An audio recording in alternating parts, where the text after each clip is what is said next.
আশেপাশে কেউ নেই, একটুও দেরি করা যাবে না। এই সুযোগটাই কাজে লাগাতে হবে।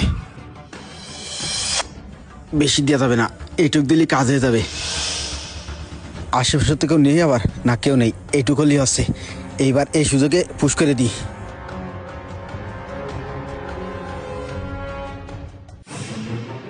এই এই তুই কি করতেছিস? কই ভাই, কিছু না। এই কিছু না মানে? আমি দেখলাম তুই গরু কি ফুটলি, দেখি তোর হাতে কি। কিছু না তো। কিছু না মানে তোর হাত সামনে নিয়ে আয় দেখি।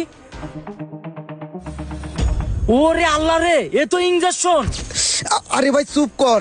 তুই এই ইনজেকশন পুশ করেছিস? দাঁড়া, আমি এখনই যে কাকারে কব। না না, আমার কথা শোন ভাই, তুই কইস নে, আমার কথা শোন। এ ভাই, এটা কিন্তু মেলা দামি ইনজেকশন।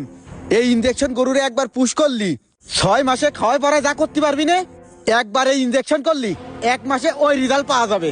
এই জন্য এই ইনজেকশন আমি পুশ করেছি ভাই। এই ইনজেকশন আমাদের অস্ত্র এলাকায় কোনো জায়গায় পাওয়া যায় না।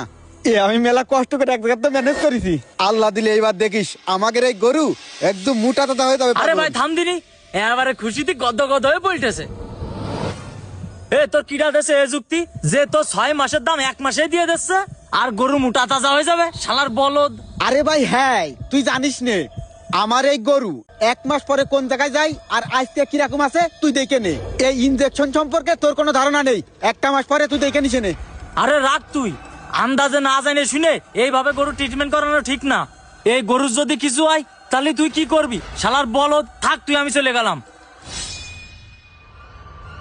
হায় রে পাগল, এই ইনজেকশনের মর্ম তো তুই বুঝবি না পাগল। আমার এই গরু মোটা তাজা হয়ে যাবে, দ্বিগুণ দাম হবে, তখন বুঝতে পারবি। কয় লাখ টাকা বেচবো তখন শুধু টাকা টাকা দেখবি। আমার কি ক্ষতি হয়ে গেল রে ভাই, আমার এত সুন্দর গরুটা আমি নিজ হাতে শেষ করে দিলাম। আমি কি করলাম রে ভাই।